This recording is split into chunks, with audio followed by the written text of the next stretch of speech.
வணக்கம். எல்லாருமே நீங்கள்லாம் காசி கஷேத்திரம் போயிருப்பீங்க. காசியோட விசேஷம் பற்றி உங்களுக்குலாம் தெரியும். நான் இந்த தடவை சூப்பர் யாத்திரா பாய் கூட காசி, திரிவேணி சங்கமம், அயோத்தியா எல்லா இடத்துக்கும் போயிட்டு வந்தேன். ஆனால் நான் நிறைய தடவை காசி போயிருக்கேன் அவரோட. அதனால நான் அந்த தடவை மோடி ரெனோவேட் பண்ண காசி பார்க்கணும்னு ஆசைப்பட்டு தான் நான் அங்கே போனேன். காசி கோவில் தரிசனம் ரொம்ப நல்லபடியாச்சு.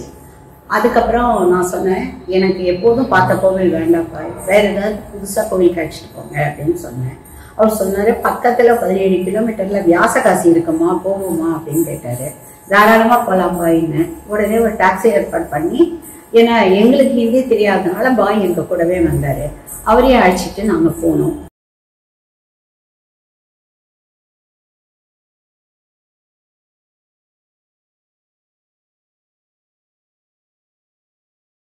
போற வழியில காசிராஜ அரண்மனை தரிசனம் பண்ணிட்டு அப்படியே துர்காதேவி டெம்பிள தரிசனம் பண்ணிட்டு, அதுல ஒரு சுயம்பு துர்காதேவி மூர்த்தி இருக்கு. ரொம்ப அருமையான கோவில். அந்த பிரீஸ்ட்லாம் ரொம்ப நல்லா எங்களுக்கு விளக்கமா சொன்னாங்க. அதை முடிச்சுட்டு நாங்க வியாசகாசிக்கு போனோம். இந்த வியாசகாசியை பத்தி ரொம்ப அருமையான கதை ஒண்ணு உண்டு.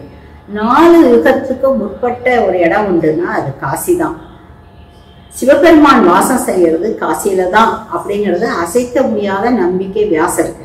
அதனால வியாசர் காசியிலேயே தான் தன்னுடைய சீடர்களோட வாசம் பண்ணாரு அந்த காலத்துல.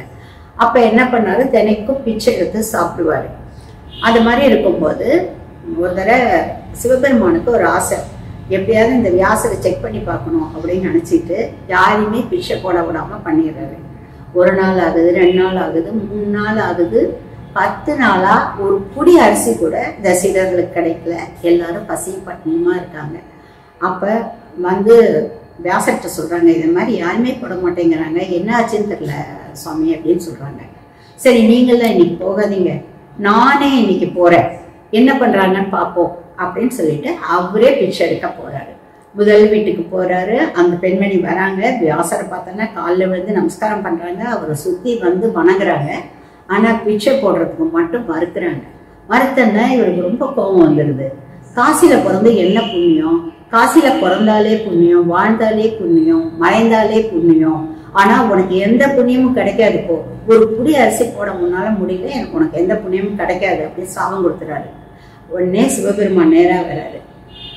வியாசா, இது என்னோட கஷேத்திரம். இங்க வரம் கொடுக்கறதோ சாபம் கொடுக்கறதோ அது நான் தான் செய்யணும், நீ செய்யக்கூடாது. நீ இப்படி அதை செஞ்ச, உனக்கு இனிமே காசியில் ஆடாத, இந்த காசியை விட்டு நீ வெளில போயிடு அப்படின்னு சொல்லிடுறாரு. சொன்னா இவர் பதறி போயிடுறாரு வியாசர்.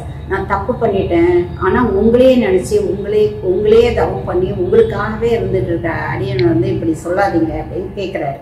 கேட்டனா, இல்ல வியாசா, உன்னுடைய நல்லதுக்காக நான் இதை சொல்றேன். உனக்கு நிறைய வேலைகள் இருக்கு. நீ இங்கேருந்து வெளில போனா தான் நீ அந்த வேலைகள்லாம் முடிப்ப. அதனால நீ இங்கேருந்து வெளியில போயிடு உன்னுடைய சீடர்களோட. ஆனா உன்னை காசிக்கு வரக்கூடாதுன்னு நான் சொல்லலை. என்ன புண்ணிய காலங்கள் இருந்தாலும் சரி, பிரதோஷம், அமாவாசை, பௌர்ணமி, சிவராத்திரி, எல்லா நாள்லயும் நல்ல நாட்கள் எல்லாத்துலயும் நீ என்னை தரிசனம் பண்ணலாம் அப்படின்னுட்டு சொல்றாரு. சொன்னா சரின்னு வியாசரையும் அவருடைய கட்டளை தலைமையில எடுத்துக்கிட்டு உடனே அந்த காசியை விட்டு வெளியேறாரு. அங்கேருந்து ஒரு 17 கிலோமீட்டர் தூரத்துல வியாசகாசி அப்படிங்கிற புதிய நகரத்தை நிர்மாணம் பண்ணிட்டாரு. ஒரு சின்ன குக்கிராமம் தான் அந்த வியாசகாசி. அதுல ஒரு கோவில் எழுப்புறாரு சிவபெருமானுக்கு. அதுல என்னன்னா சுயம்பு லிங்கமா ஒரு பெரிய லிங்கத்தை இவரே உருவாக்குறாரு. அது விஷ்ணு லிங்கமா அவர் உருவாக்குறாரு. அங்க கோவிலுக்குள்ளார நுழையும் போதே முன்னாடியே கோபாலகிருஷ்ணன், புரந்தரதாசர், விஜய் விட்டலா, பெரிய சாலகிராமம், லட்சுமி நரசிம்மர், அது மாதிரி திருவுருவங்கள்லாம் நிறைய இருக்கிற ஒரு சின்ன கோவில் உண்டு. அங்க ஒரு வயசான பண்டா இருந்தாரு. அவர் அதை பத்தி ரொம்ப விளக்கமா ஹிந்தியில சொன்னாரு. ஆனா பாய் எங்களுக்கு அதை விளக்க சொன்னார். ஏன்னா அவர் சொன்னது எல்லாமே புரந்தரதாசரோட கதைகள் தான். ஸோ அதை கேட்டுட்டு நாங்க இங்க போய் இந்த லிங்கத்தை, அங்கேயும் ஒரு பண்டா இருந்தாரு. நீங்க தொட்டு கும்பிடலாம், அபிஷேகம் பண்ணலாம்னு சொல்லிட்டு எங்ககிட்ட தண்ணியெல்லாம் கொண்டு கொடுத்து அபிஷேகம் பண்ண சொல்லி தொட்டு கும்பிட சொன்னாரு. நாங்களும் ரொம்ப சந்தோஷமா அந்த லிங்கத்தை கும்பிட்டுட்டு வந்தோம். இப்ப அங்கேருந்து வியாசர் என்ன பண்றாருன்னா நைமிச்சாரண்யம் போறாரு. அங்கதான் அவர் வேதங்களை ஏற்றி வேத வியாசருங்கிற பெரிய புகழை பெறாரு. அதுக்கப்புறம் அங்கேருந்து பத்ரிநாத்துக்கு மேல இருக்கிற மானாங்கிற இடத்துக்கு போறாரு. அந்த மானால தான் அவர் வந்து மகாபாரதத்தை அவர் சொல்ல விநாயகர் எழுதுறாரு. அந்த மானால தான் வந்து சரஸ்வதி நதி உற்பத்தி ஆகி வருது. அது பயங்கர சத்தத்தோட ஓடி வருது மலை மேல. இவருக்கு கோவம் வந்துடுது மறுபடியும். இது பாரு, இது மாதிரி சத்தம் போட்டு நான் சொல்ற கதையை நீ டிஸ்டர்ப் பண்ற, நீ அந்தர்வாதினியா பூமிக்குள்ள இருப்போ, நீ வெளியில ஓடாத அப்படின்னு சொல்லி சரஸ்வதி தடுத்துடுறாரு. அதனாலதான் சரஸ்வதி அந்தர்வாதினியா பூமிக்கு அடி வழியாவே போய் திரிவேணி சங்கமத்துல கங்கை யமுனையோட கலக்கிறதா ஒரு ஐதீகமும் உண்டு. இதுதான் வியாசரோட கதை. இந்த வியாசகாசியோட கதையும் இதுதான்.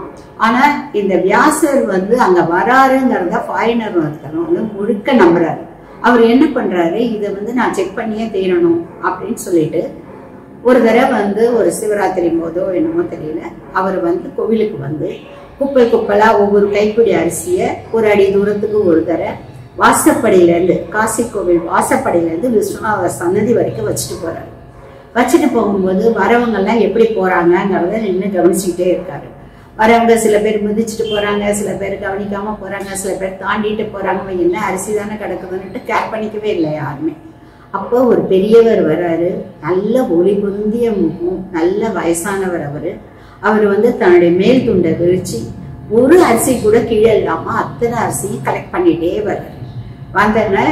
வந்து விஸ்வநாதரை தரிசனம் பண்றாரு. தரிசனம் பண்ண இந்த ஃபாரினர் பக்கத்துல போய் கேட்கிறாரு, ஐயா நீங்க வியாசர் தானே அப்படின்னு கேட்கிறாரு. கேட்டுனா அவர் இவரை பாக்குறாரு, சிரிச்சுக்கிட்டே போயிடுறாரு, எதுவுமே சொல்ல மாட்டாரு. ஆனா அந்த ஃபாரினர் தன்னுடைய புக்ல என்ன எழுதியிருக்காருன்னா, அவர் கண்டிப்பா வியாசர் தான், என்னை பொறுத்த வரைக்கும் அவர் வியாசரே தான். ஏன்னா இந்த அரிசியை பிச்சை எடுத்துதான் அவர் அந்த சாபத்தை வாங்கிட்டு காசியை விட்டு வெளியேறினாரு. அதனால ஒரு அரிசி ஒரு மணியை கூட அவர் வீணாக்கல, எல்லாத்தையும்